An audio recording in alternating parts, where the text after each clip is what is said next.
Ek is seker almal het al met 'n Ruger wapen een of ander tyd in hulle lewe mee gewerk. Maar ek is doodseker, nie almal het met 'n RPR al gewerk nie. Nou, RPR staan vir Ruger Precision Rifle. Hierdie Ruger is in 6.5 Creedmoor en hy het 'n burn-pons kleur. Die Ruger het ook 'n taktiese voorkoms, die kolf agter is verstelbaar. Terugskopkussing is verstelbaar, wangstuk is verstelbaar en die kolf kan terugvou.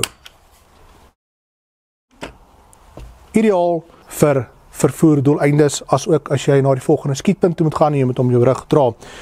Nou, die slot, as jy hom uittrek, druk die knip in agter, trek die slot uit. Die slot het 3 sluitnokke, 'n uitwerper en 'n uittrekker. Baie interessant van hierdie Ruger, jy kan nie die slot uittrek as die kolf toe is nie, want die agtergedeelte van daai slot pas binne in die kolf in. Die soort gelyk soos 'n buffer tube.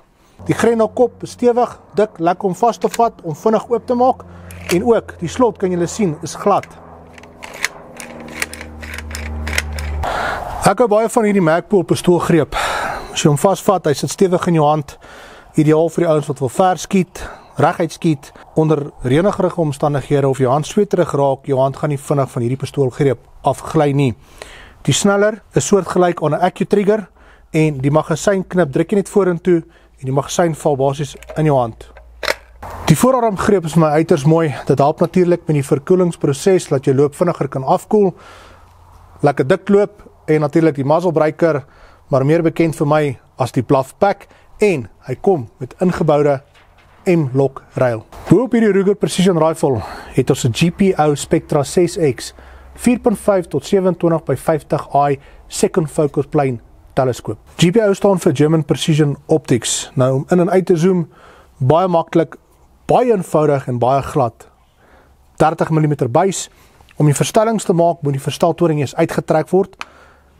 Dit stel 'n kwart MOA per klik, selfde as die windverstelling. Parallax is van 50 tot oneindig en 'n verligte kruishaar in. Klik op die volgende video link van T-Rex Arms en kyk hoe hulle hierdie Precision Rifle deur sy passie sit. Kontak ook vir Guns & Bows, hulle is die amptelike invoerders en verspreiders van alle Ruger produkte en lees ook die volledige artikel in die November uitgawe van Volkan tydskrif.